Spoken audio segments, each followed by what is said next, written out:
दोस्तों, जब भी हम कोई हेल्थ इंश्योरेंस पॉलिसी खरीदते हैं तो हम दो ही सवाल पूछते हैं कि इसमें कितने तक का इलाज कवर होगा और इसके लिए हमें कितना प्रीमियम पे करना होगा। उसके अलावा क्या टर्म्स एंड कंडीशन है, नियम व शर्तें हैं, वो ना तो हम पूछने में इंटरेस्टेड है, ना ही कोई हमें बताना चाहता है, क्योंकि ये बिना वजह का सवाल जो आप क्रिएट कर देता है। तो आज मैं आपके लिए स्टार हेल्थ इंश्योरेंस का एक प्लान लेके आया हूं, स्टार हेल्थ एश्योर प्लान। ये लॉन्च हुआ मई 2022 में। इससे जुड़े हुए सारी जो टर्म्स एंड कंडीशन है वो मैं आपको एक्सप्लेन करूंगा, विद एग्जांपल एक्सप्लेन करूंगा। अगर आप ये पॉलिसी लेना चाहते हैं या आप ले चुके हैं तो आप इसके सारे बेनिफिट्स जान जाएंगे और कोई भी दिक्कत आपको क्लेम प्रोसेस करने में या ये पॉलिसी खरीदते टाइम नहीं आएगी।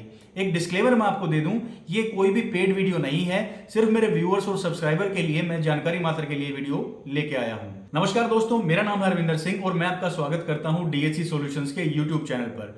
यहां इस चैनल के माध्यम से हमारा एक ही मिशन है, वो है जागरूकता, जागरूकता और सिर्फ जागरूकता, ताकि आपका बीमे से जुड़ा हुआ हर तरह का फायदा हो सके और कोई भी नुकसान जो है वो आप फेस ना करें। चैनल पर नए हैं तो चैनल को सब्सक्राइब कीजिए, नोटिफिकेशंस के लिए बेल आइकन को दबाकर उसे ऑल पे सेट कर दीजिए ताकि फ्यूचर में हर इंपॉर्टेंट इंफॉर्मेशन आपके पास पहुंच जाए। बिना किसी देरी के चलिए वीडियो को शुरू करते हैं। दोस्तों, star health assure insurance policy को लॉन्च किया गया मई 2022 में। ये पॉलिसी अपने साथ कई तरह के यूनिक फीचर्स लेके आई है, जैसे कि 2 करोड़ रुपए तक का सम इंश्योर्ड आप इसमें ले सकते हैं। आप एक ही पॉलिसी में अपनी फैमिली के साथ साथ अपने पेरेंट्स को और अपने पेरेंट्स इन लोगों को भी एक ही पॉलिसी में ले सकते हैं। मैक्सिमम 9 मेंबर्स तक की फैमिली की आप सिंगल पॉलिसी ले सकते हैं। अब बात करते हैं दोस्तों इसमें एलिजिबिलिटी की। एलिजिबिलिटी में 2 कवरेज हैं, फैमिली फ्लोटर सम इंश्योर्ड और उसके साथ साथ इंडिविजुअल सम इंश्योर्ड। मैं थोड़ा सा आपको समझा दूं, फैमिली फ्लोटर प्लान में क्या है, जो भी सम इंश्योर्ड आप लेंगे, यानी जितने रुपए का भी आपका इलाज कवर होगा, वो पूरी फैमिली के ऊपर जो अमाउंट है वो फ्लोट करेगा। मान लीजिए आपने 10 लाख रुपए का सम इंश्योर्ड लिया, तो उस 10 लाख रुपए में से पूरी फैमिली का कोई भी मेंबर यूज कर सकता है अपनी ट्रीटमेंट के लिए। इसी के अपोजिट जो इंडिविजुअल प्लान्स है, उसमें अकेले आदमी को ही कवरेज मिलती है पूरे सम इंश्योर्ड की, उसके अलावा कोई भी उसमें कवर नहीं होता है। तो जो फैमिली फ्लोटर सम इंश्योर्ड है, उसके लिए जो एज लिमिट है मैं आपको बता देता हूं। अगर कोई एडल्ट मेंबर इसमें ऐड होता है तो उसकी एज लिमिट है 18 साल से लेकर 75 साल तक, यानी 18 ईयर्स से लेकर 75 ईयर्स तक कोई भी एडल्ट मेंबर इसमें ऐड हो सकता है। अब बात करते हैं जो डिपेंडेंट चाइल्ड है, यानी जो आपकी फैमिली में जो बच्चे हैं वो इस पॉलिसी में ऐड होते हैं फ्लोटर प्लान में, तो उनकी एज लिमिट है 16 दिन से लेकर 17 साल तक। जैसे ही वो 18 साल के होते हैं वो एडल्ट वाली कैटेगरी में आ जाएंगे। अब तक क्या होता है कि मैक्सिमम पॉलिसीज में 25 साल तक उन्हें बच्चों की ही कैटेगरी में रखा जाता है, लेकिन इस पॉलिसी में ऐसा नहीं है। लेकिन जैसे ही वो एडल्ट की कैटेगरी में आएंगे उनका प्रीमियम भी बढ़ जाएगा, लेकिन कंपनी ने इसका ख्याल रखते हुए कुछ डिस्काउंट ऑफर किए हैं। वो मैं आपको डिटेल में डिस्काउंट वाले सेक्शन में बताऊंगा कि अगर बच्चे की कैटेगरी से एडल्ट वाली कैटेगरी में आता है तो कितना डिस्काउंट उसको मिलेगा। ये तो इसकी कवरेज हुई फैमिली फ्लोटर सम इंश्योर्ड की। अब बात करते हैं इंडिविजुअल सम इंश्योर्ड, यानी किसी अकेले आदमी के लिए आप प्लान लेते हैं तो उसकी एज एलिजिबिलिटी क्या है। अगर आप सिंगल इंडिविजुअल के लिए प्लान लेते हैं तो एज एलिजिबिलिटी जो है वो 90 दिन से लेकर 75 ईयर्स है, यानी 90 डेज से लेकर 75 डेज तक का कोई भी इंडिविजुअल बच्चा या बड़ा इस प्लान को ले सकता है। बच्चों के लिए कंडीशन ये है कि उनकी जो गुड हेल्थ का सर्टिफिकेट है वो उनके डॉक्टर से लिया जाएगा और ये अंडरराइटर अप्रूवल के बाद ही पॉलिसी इशू की जाएगी।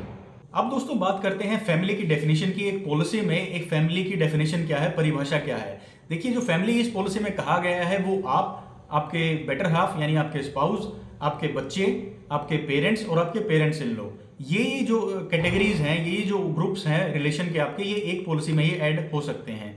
अब इसमें फैमिली के मेंबर जो है वो कैसे कैसे ऐड हो सकते हैं। इस पॉलिसी में 6 एडल्ट्स और 3 बच्चे ऐड हो सकते हैं। एडल्ट्स में आप और आपके बेटर हाफ, आपके स्पाउस, यानी कि 2 एडल्ट्स ये हो गए, 2 आपके पेरेंट्स और 2 आपके पेरेंट्स इन लॉ, उनको भी आप साथ में ऐड कर सकते हैं, यानी 6 एडल्ट्स और 3 बच्चे। और वैसे अगर ये बच्चे भी 17 साल की एज क्रॉस कर जाते हैं तो 9 एडल्ट भी इस पॉलिसी में एक साथ शामिल हो सकते हैं अगर उनकी एज 17 से 18 हो जाती है, तो क्योंकि वो एडल्ट की कैटेगरी में आ जाएंगे। अब दोस्तों इसके बाद जो बात आती है वो आती है पॉलिसी टर्म की, यानी पॉलिसी टेन्योर जो है वो आप कितना ले सकते हैं। अब इसमें 1 साल, 2 साल और 3 साल की पॉलिसी एक साथ खरीद सकते हैं। शर्त उसमें सिर्फ एक है कि कोई भी जो ट्रांसफर जो बेनिफिट होता है वो आप एक साथ नहीं ले सकते। इसको मैं समझाता हूं कैसे। अगर आप 1 साल की पॉलिसी ले रहे हैं तो उसी साल का बेनिफिट आपको मिलता है, लेकिन अगर आप एक साथ 2 या 3 साल की पॉलिसी लेंगे तो हर साल का जो सम इंश्योर्ड है आप वही सम इंश्योर्ड या बेनिफिट जो है वो उस साल यूज कर पाएंगे। आपने अगर जो बेनिफिट आपको दूसरे या तीसरे साल में मिलने थे वो आप पहले साल में यूज नहीं कर पाएंगे। पहले साल का कवरेज मिलेगा, दूसरे साल का कवरेज मिलेगा और तीसरे साल का कवरेज मिलेगा। ऐसा नहीं है कि आप पॉलिसी अगर एक साथ 3 साल की ले रहे हैं तो आप उन बेनिफिट को पहले दिन से यूज कर पाए, ऐसा इसमें पॉसिबल नहीं हो पाएगा।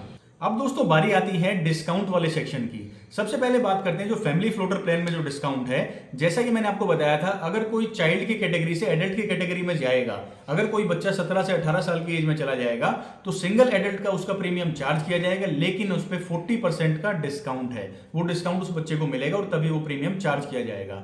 दूसरा जो डिस्काउंट है इसमें वो आपके पेरेंट या पेरेंट्स इन लॉ कैटेगरी के लिए है।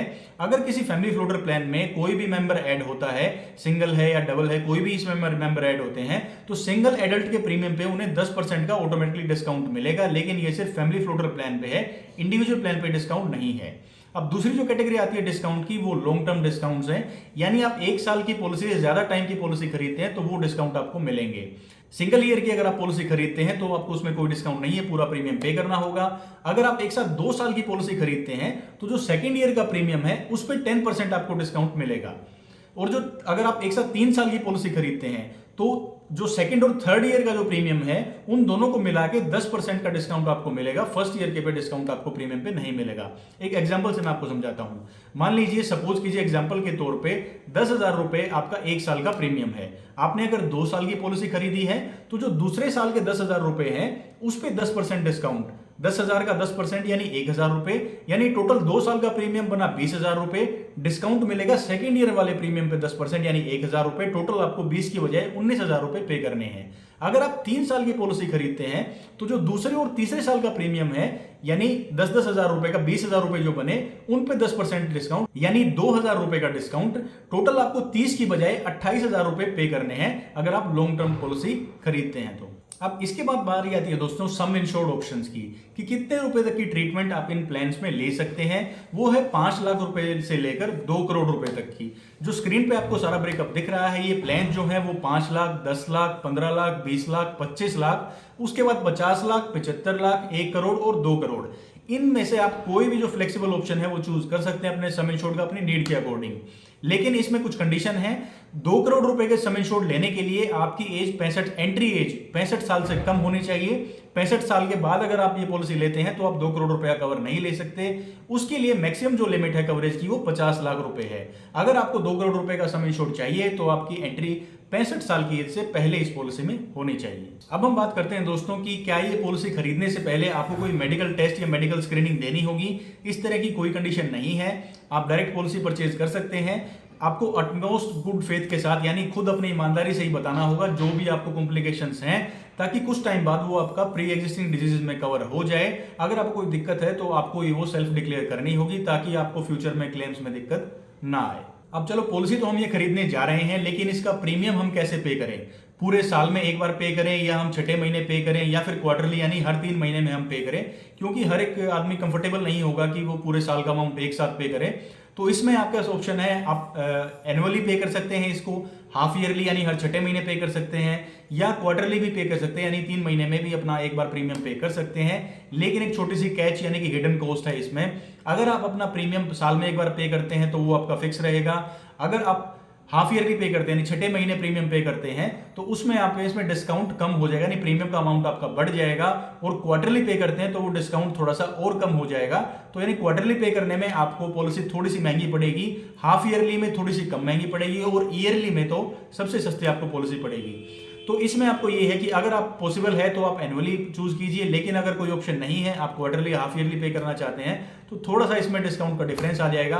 वैसे पहले ऐसा पॉलिसीज में नहीं होता था, उसमें तो ये था कि मान लो 10,000 रुपए की आपकी पॉलिसी है एनुअल, हाफ ईयरली पे करेंगे तो 5,000 रुपए पे करने पड़ते थे और क्वार्टरली पे करने पे 2,500 रुपए पर क्वार्टर के पे करने पड़ते थे। लेकिन इसमें थोड़ा कैलकुलेशन में डिस्काउंटिंग आपकी कम हो जाएगी। अब दोस्तों आता है बहुत महत्वपूर्ण पॉइंट, वो है मिड टर्म इंक्लूजन का, यानी पॉलिसी के बीच में अगर आप किसी और मेंबर को ऐड करना चाहते हैं। एग्जाम्पल के तौर पे मान लो पहले आप और आपके पेरेंट्स इसमें पॉलिसी में थे, आपकी इन बिटवीन शादी हो जाती है तो जो आपकी बेटर हाफ आपके स्पाउस हैं वो भी इसमें ऐड होंगे। तो वो क्या हो सकता है इसमें, या फिर आपकी फैमिली में एक नया मेहमान यानी न्यूबॉर्न बेबी आता है, तो वो कैसे ऐड होगा, वो इसमें पॉसिबल है, लेकिन उसमें कुछ कंडीशंस हैं। पहली कंडीशन ये है कि जब भी जो भी आपकी डेट ऑफ मैरिज है या डेट ऑफ डिलीवरी है एक्सपेक्टेड, उससे कम से कम 45 डेज पहले आपको इंश्योरेंस कंपनी को इंटीमेट करना है कि आपकी मिड टर्म इंक्लूजन होने वाली है, यानी कोई नया मेंबर आपकी पॉलिसी में ऐड होने वाला है। दूसरी कंडीशन जो इसमें ये है कि जो भी इसमें मेंबर ऐड होगा, चाहे वो आपकी वाइफ है या बेबी है, उनका जो वेटिंग पीरियड है, जिस दिन वो ऐड होंगे वो उस दिन से शुरू होगा।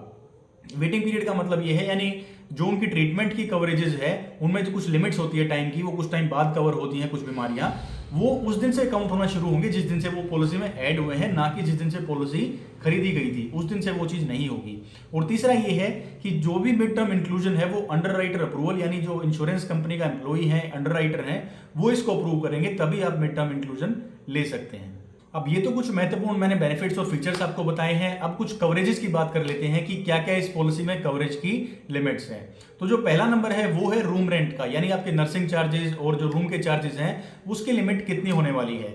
देखिए इसके लिए क्या है, वो आपके सम इंश्योर्ड के प्रोपोर्शन में है। अगर आपका सम इंश्योर्ड 5 लाख रुपए से लेकर 50 लाख रुपए तक है, तो उसके लिए जो है वो आपके सम इंश्योर्ड का 1% या फिर 20,000 रुपए, इन दोनों ही अमाउंट में से जो भी कम होगा वही आपको रूम रेंट के तौर पे मिलेगा। एक एग्जांपल से इसको समझते हैं। मान लीजिए आपका जो सम इंश्योर्ड है वो 10 लाख रुपए है, तो उसका 1% हुआ 10,000 रुपए, आपको रूम रेंट के 10,000 रुपए मिलेंगे। लेकिन अगर आपकी जो पॉलिसी का सम इंश्योर्ड है वो 50 लाख रुपए है, तो उसका 1% हुआ 50,000 रुपए, लेकिन जो मैक्सिमम लिमिट है वो 20,000 रुपए की है, तो इसलिए आपको मैक्सिमम 20,000 रुपए ही इसमें मिलेंगे। लेकिन अगर आपका सम इंश्योर्ड 50 लाख से ज्यादा है, यानी 75 लाख, 1 करोड़ या 2 करोड़ रुपए है, तो उसमें इस तरह की कोई भी लिमिट नहीं है। आप किसी भी कैटेगरी का रूम ले सकते हैं, वो पूरा इसके अंदर अमाउंट पे किया जाएगा। नेक्स्ट जो कवरेज की कैटेगरी आती है दोस्तों, वो है डे केयर ट्रीटमेंट्स की। देखिए किसी भी हॉस्पिटलाइज जो क्लेम है, आपका इंश्योरेंस क्लेम है हेल्थ इंश्योरेंस पॉलिसी का, उसके लिए 24 घंटे का एडमिट होना पेशेंट का हॉस्पिटल में जरूरी होता है। लेकिन कुछ डे केयर ट्रीटमेंट ऐसे होते हैं जो टेक्नोलॉजी एडवांस होने की वजह से 2 से 4 घंटे में पेशेंट को हॉस्पिटल से छुट्टी मिल जाती है और वो अपने घर पे जा सकते हैं। तो इन ट्रीटमेंट्स को डे केयर ट्रीटमेंट कहा जाता है। इनकी पूरी लिस्ट होती है, वो आपको कंपनी की वेबसाइट पे मिल जाएगी। तो वो सारी डे केयर ट्रीटमेंट जो है वो आपके हेल्थ इंश्योरेंस प्लान में इंक्लूडेड है, वो इसमें कवर की जाएंगी। अब नेक्स्ट जो इंपॉर्टेंट पॉइंट आता है दोस्तों, वो है नॉन मेडिकल आइटम्स का। देखिए हेल्थ इंश्योरेंस पॉलिसी जो है वो आपके मेडिकल खर्चे कवर करने के लिए है, लेकिन इसमें काफी खर्चे ऐसे भी हैं जो नॉन मेडिकल आइटम्स के हो जाते हैं। जैसे ट्रीटमेंट के दौरान किसी स्पेसिफिक बेल्ट की जरूरत पड़ती है, कॉटन है या फिर डाइपर्स हैं, बेबी फूड है, इस तरह की जरूरत पड़ती है, तो वो नॉन मेडिकल आइटम्स में आते हैं और उन्हें कंज्यूमेबल कहा जाता है। ज्यादातर पॉलिसीज में इंक्लूड नहीं होते हैं, लेकिन इस हेल्थ इंश्योरेंस में आपका कंज्यूमेबल्स का भी खर्चा आपको रिम्बर्स किया जाएगा, या आप कैशलेस क्लेम में भी इंक्लूड करवा सकते हैं, तो उनको भी आपके बिल में काउंट करके उसका पैसा इंश्योरेंस कंपनी आपको जरूर देगी। अब दोस्तों बात करते हैं एम्बुलेंस की कवरेज की। देखिए एम्बुलेंस की कवरेज जो है वो आपके इस प्लान में पूरी कवर्ड है, उसमें कोई लिमिट नहीं है। एम्बुलेंस की जो है वो कवरेज 3 तरीके से ली जा सकती है। पहली कवरेज जो है वो पेशेंट को घर से हॉस्पिटल लेके जाने के लिए, वो भी एम्बुलेंस का खर्चा इसमें कवर होगा। अगर पेशेंट को एक हॉस्पिटल रेफर कर देता है फर्दर ट्रीटमेंट के लिए दूसरे हॉस्पिटल में, तो वो भी एम्बुलेंस का खर्चा इसमें कवर होगा। और डिस्चार्ज होने के बाद जैसे हॉस्पिटल से पेशेंट को वापस घर पे लेके आना होता है, तो वो भी खर्चा इसके अंदर इंक्लूड किया जाएगा। अब दोस्तों बारी आती है एम्बुलेंस की बात चल रही थी तो एयर एम्बुलेंस की, यानी किसी इमरजेंसी सिचुएशन में अगर एयर एम्बुलेंस के द्वारा भी पेशेंट को ले जाना पड़ सकता है, तो वो भी इसमें कवर होगा। लेकिन उसकी जो लिमिट है वो सम इंश्योर्ड का 10% है। 10 लाख की अगर पॉलिसी है तो उसमें 1 लाख रुपए मिलेंगे, अगर 20 लाख की पॉलिसी है तो उसमें 2 लाख रुपए मिलेंगे। और दूसरी बात यह है कि ये रिम्बर्समेंट क्लेम होगा, इसमें आप कैशलेस फैसिलिटी अवेल नहीं कर पाएंगे। पहले आपको उसकी पेमेंट करनी होगी, बाद में आप इनको अपना रिफंड जो है वो इंश्योरेंस कंपनी से करवा सकते हैं। अब इसके बाद जो इंपॉर्टेंट जो इसमें पॉइंट है दोस्तों, वो आता है प्री और पोस्ट हॉस्पिटलाइजेशन। देखिए जब भी हम कोई ट्रीटमेंट जो होती है प्लान्ड ट्रीटमेंट, मान लो इमरजेंसी के अलावा जो भी ट्रीटमेंट हम करवाते हैं, हम हॉस्पिटल में एडमिट कभी हमें होना पड़ता है, तो ऐसा नहीं है कि कुछ भी हमें डिटेक्ट हो डायरेक्ट हम एडमिट हो गए। हम उसके लिए डॉक्टर से कंसल्टेशन लेते हैं, दवाइयां लेते हैं, जब वो चीजें काम नहीं करती हैं हम टेस्ट करवाते हैं, फिर हमें मजबूरन एडमिट कभी होना पड़ता है, तो इसमें भी काफी खर्चा हो जाता है। और डिस्चार्ज होने के बाद भी हमें रिकवरी के दौरान काफी बार डॉक्टर से कंसल्ट करना पड़ता है, दवाइयां लेनी पड़ती है। इन दोनों ही एक्सपेंसेस को, एडमिट होने से पहले वाले एक्सपेंसेस को प्री हॉस्पिटलाइजेशन और डिस्चार्ज होने के बाद वाले खर्चों को पोस्ट हॉस्पिटलाइजेशन की कैटेगरी में रखा गया है। अब ये कितने कितने दिन के खर्चे कवर होंगे? एडमिट होने से पहले के यानी प्री हॉस्पिटलाइजेशन वो 60 दिन के यानी 2 महीने तक के डॉक्टर की फीस, कंसल्टेशन, दवाइयां, टेस्ट जिनके आपके ओरिजिनल इनवॉइसेज हैं वो सब आप खर्चा रिइंबर्स करवा सकते हैं। और डिस्चार्ज होने के बाद 180 डेज यानी कि 6 महीने तक के एक्सपेंसेस जो हैं इन्हीं सब चीज़ों के वो आप रिइंबर्स इंश्योरेंस कंपनी से करवा सकते हैं, बशर्ते आप उसकी सेम ट्रीटमेंट से रिलेटेड ये खर्चे होने चाहिए और आपका इंश्योरेंस क्लेम जो है वो कंपनी ने पास किया हो। ऐसा ना हो कि इंश्योरेंस कंपनी ने आपका क्लेम एडमिट ही नहीं किया और फिर ही आप ये खर्चे जो है वो कवर नहीं कर सकते। जो एडमिसिबल क्लेम है उन्हीं के ये खर्चे कवर होंगे। अब नेक्स्ट दोस्तों बारी आती है डोमिसिलरी हॉस्पिटलाइजेशन, यानी घर पे ही अपनी ट्रीटमेंट करवाना, घर पे ही एडमिट होना, उसे डोमिसिलरी हॉस्पिटलाइजेशन कहा जाता है। इसमें भी 3 कंडीशंस हैं। पहली कंडीशन ये है कि मिनिमम 3 दिन का ट्रीटमेंट होना चाहिए, ऐसा नहीं 1 घंटे का, 2 घंटे का, 1 दिन का, 2 दिन का ट्रीटमेंट है तो वो इस कैटेगरी में नहीं आएगा, आप घर पे इलाज का खर्चा कवर नहीं कर पाएंगे। कम से कम 3 दिन का ट्रीटमेंट होना चाहिए। दूसरा ये कि पेशेंट कैपेबल ना हो हॉस्पिटल में ले जाने के लिए, उसको हॉस्पिटल ना ले जाया जा सके, डॉक्टर ने एडवाइस किया हो कि इसको घर पे ही ट्रीटमेंट होगी, तब वो इसमें इस कैटेगरी में काउंट होगा। और जो थर्ड कंडीशन है, तीसरी कंडीशन है, वो ये कि अगर आप पेशेंट को हॉस्पिटल में लेके गए हैं और बेड्स की अवेलेबिलिटी नहीं है, हॉस्पिटल्स फुल हैं, तो भी आप डोमिसिलरी हॉस्पिटलाइजेशन का बेनिफिट ले सकते हैं। लेकिन इसमें कुछ ट्रीटमेंट्स का एक्सक्लूजन है, यानी वो इसमें कवर नहीं होंगी, वो आपको स्क्रीन में दिख रही है। साथ साथ ये एक्सक्लूजन की जो लिस्ट है या डिटेल जो है वो ब्रोशर में भी आपको दिख जाएंगी, जो हमने डिस्क्रिप्शन में आपके लिए लिंक उसका दिया हुआ है। अब दोस्तों बारी आती है ऑर्गन ट्रांसप्लांटेशन का कवर इसके अंदर होगा कि नहीं। बिल्कुल कवर्ड है, लेकिन जो ट्रांसप्लांट का जो क्लेम है वो कंपनी ने एडमिट किया हो, कंपनी ने कहा हो कि हाँ हम ये क्लेम करेंगे ट्रांसप्लांट का, उसके अंदर पूरा जो ट्रांसप्लांटेशन का खर्चा है ऑर्गन डोनर का भी और जो पेशेंट है उनका भी दोनों कवर होंगे। अगर इसकी लिमिट से एक्सीड कर जाता है खर्चा, जो भी इसकी सब लिमिट है उससे एक्सपेंसेस एक्सीड कर जाते हैं, तो जो बाद का कवरेज है उससे सिर्फ जो डोनर है वो अपनी ट्रीटमेंट एक्स्ट्रा ले सकता है, पेशेंट को एक्स्ट्रा कवरेज उससे नहीं मिलेगी। और अगर बाद में जो डोनर है उसको कुछ एक्स्ट्रा सर्जरी करवानी पड़ती है अपनी हेल्थ बेनिफिट के लिए, कोई सर्जरी रीडू यानी दोबारा सर्जरी करवानी पड़ती है, वो भी इस खर्चे में इंक्लूड की जा सकती है। अब नेक्स्ट पॉइंट है दोस्तों हेल्थ चेकअप एश्योर। देखिए दोस्तों हर पॉलिसी में आपको साल में एक बार मिलता है कि आप अपने फ्री हेल्थ चेकअप करवा सकते हैं। वो कितने रुपए का है वो आपके सम इंश्योर्ड के हिसाब से है, आपको पूरा स्लैब जो वो स्क्रीन पे दिखाया जा रहा है। ये सारे जो है वो आप इनके पैनल जो हॉस्पिटल्स हैं, पैनल जो इनकी लैब्स हैं जहां पे इनका टाइप है, वहां पे आप ये फ्री ऑफ कॉस्ट करवा सकते हैं। लिमिट्स आपके सम इंश्योर्ड के हिसाब से स्क्रीन पे आपको रिफ्लेक्ट कर रही हैं। इसमें भी एक ट्विस्ट है कि बाकी सारी पॉलिसीज में तकरीबन ज्यादातर में ये होता है कि आप हर क्लेम फ्री ईयर पे आपको ये टेस्ट मिलते हैं, लेकिन यहाँ पे इरिस्पेक्टिव ऑफ क्लेम है, आपने चाहे पॉलिसी में क्लेम लिया हो चाहे ना लिया हो, जो आपकी लिमिट के हिसाब से जो टेस्ट हैं वो आप ऑथराइज्ड लैब्स में जाके फ्री ऑफ कॉस्ट करवा सकते। अब दोस्तों बात आती है डिलीवरी एक्सपेंसेस की, यानी न्यूबॉर्न बेबी होता है तो उसके एक्सपेंसेस में कवर होंगे।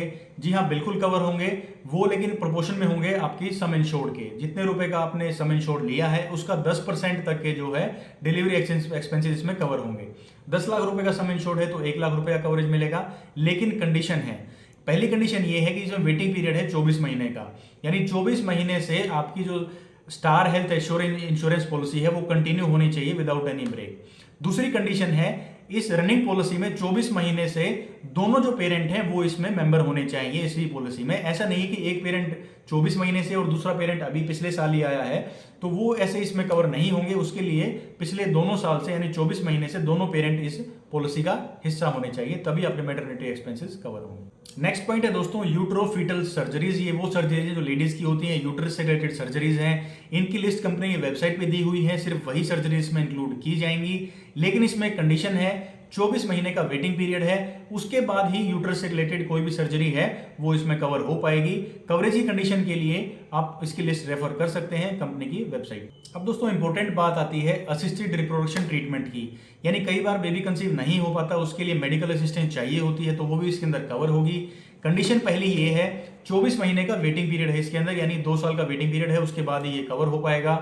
दूसरा ये है कि साल में एक ही बार जो ट्रीटमेंट का साइकिल है वो इंश्योरेंस कंपनी कवर करेगी।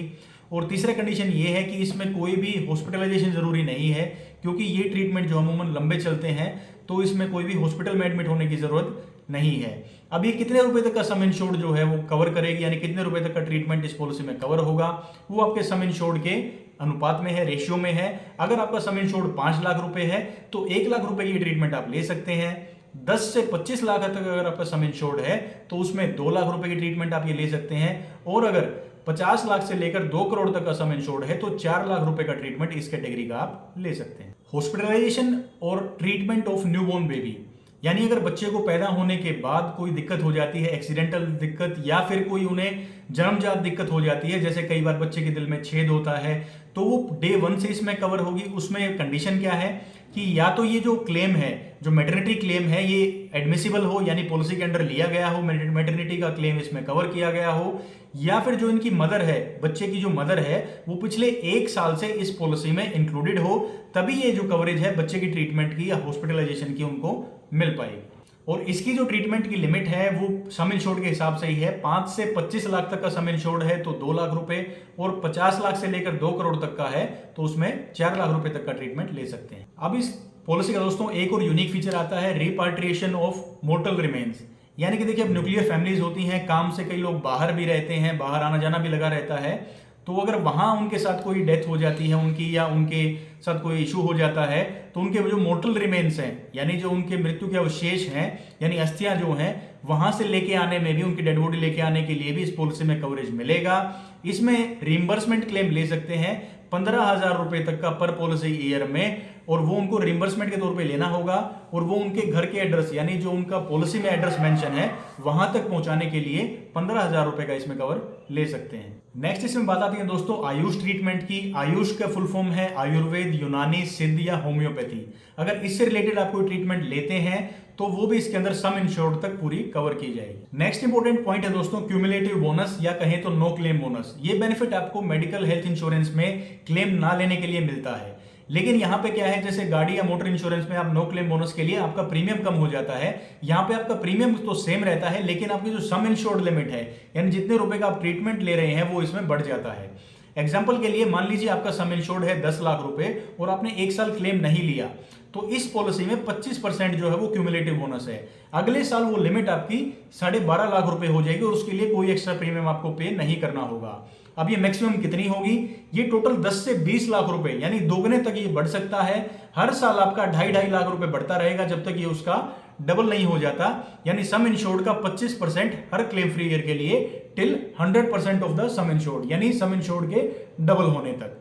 नेक्स्ट जो इसमें इंपॉर्टेंट बेनिफिट है दोस्तों वो है ऑटोमेटिक रिस्टोरेशन। रिस्टोरेशन या रिचार्ज एक टर्म होती है। मान लीजिए आपका सम इंश्योर्ड है 10 लाख रुपए, उसमें से 4 या 5 लाख रुपए किसी क्लेम में इस्तेमाल हो गया, तो जो इस्तेमाल किया हुआ अमाउंट है वो वापस रिस्टोर हो जाता है, यानी रिचार्ज हो जाता है, वापस से पूरे 10 लाख रुपए वो हो जाएंगे, और वो भी अनलिमिटेड टाइम्स, यानी कितनी भी बार। पहली कंडीशन उसमें ये है दोस्तों, जो आपका रिस्टोरेशन का अमाउंट है वो पूरे 100% तक रिचार्ज हो जाएगा, लेकिन सब्सिक्वेंट हॉस्पिटलाइजेशन के लिए, मान लो आपका सम इंश्योर्ड है 10 लाख रुपए और वो पूरा आपका किसी ट्रीटमेंट में यूज हो गया, तो रिस्टोरेशन का अमाउंट आप सेम ट्रीटमेंट में यूज नहीं कर सकते, वो नेक्स्ट सब्सिक्वेंट जो उसके बाद जो हॉस्पिटलाइजेशन कभी होगी उस टाइम पे आपका अमाउंट रिस्टोर होगा। दूसरी जो इसमें कंडीशन है वो है दोस्तों, रिस्टोरेशन का जो अमाउंट है, क्योंकि अनलिमिटेड टाइम है, तो वो सम इंश्योर्ड को एक्सीड नहीं करेगा। एक बार में जो रिस्टोरेशन है वो मैक्सिमम सम इंश्योर्ड आपके 10 लाख रुपए तक, यानी जो अगर आपने लिया है उसी तक जो रिस्टोर होगी, उससे ज्यादा वो रिस्टोर नहीं होगा। अगर उससे ज्यादा का अमाउंट है तो वो आपका नेक्स्ट हॉस्पिटलाइजेशन में रिस्टोर होकर अमाउंट ऐड हो जाएगा। ये दोनों कंडीशन इसमें रहेंगी। नेक्स्ट इसमें दोस्तों एक और जो डिस्काउंट का बेनिफिट है वो स्टार वेलनेस प्रोग्राम है। ये इनका वेलनेस प्रोग्राम है, यानी आपको अपने फोन में स्टार वेलनेस की ऐप डाउनलोड करनी है, उसमें लॉगिन करके अपनी पॉलिसी को मैप करना है। जैसे जैसे आपकी जो लाइफस्टाइल की एक्टिविटीज है वो अच्छी होती जाएंगी, आप इसमें रिवॉर्ड्स अर्न करेंगे, पॉइंट्स अर्न करेंगे, उसके हिसाब से आपको पॉलिसी रिन्यूअल के दौरान इसमें डिस्काउंट मिलेगा।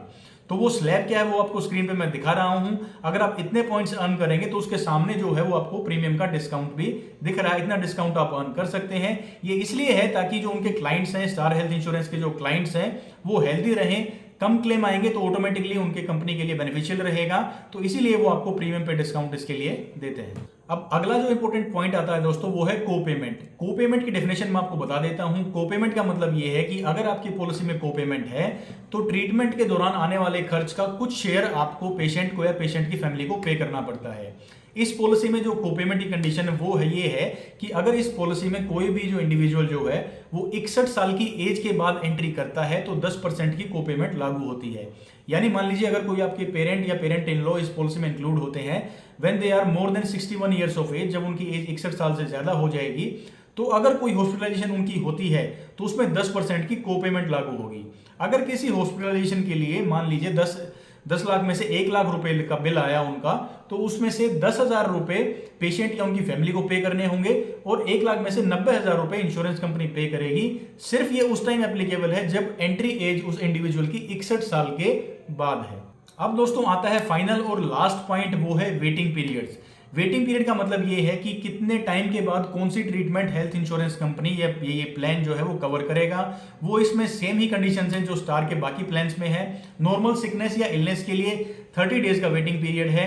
स्पेसिफिक इलनेस के लिए यानी गंभीर तरह की बीमारियों के लिए जो लिस्टेड बीमारियां होती हैं उनके लिए 2 साल यानी 24 महीने हैं। और जो प्री एग्जिस्टिंग डिजीजेज हैं यानी प्लान लेते टाइम जो आप डिक्लेयर करते हैं आपको वो दिक्कतें हैं, वो इसमें 3 साल के बाद कवर होंगी।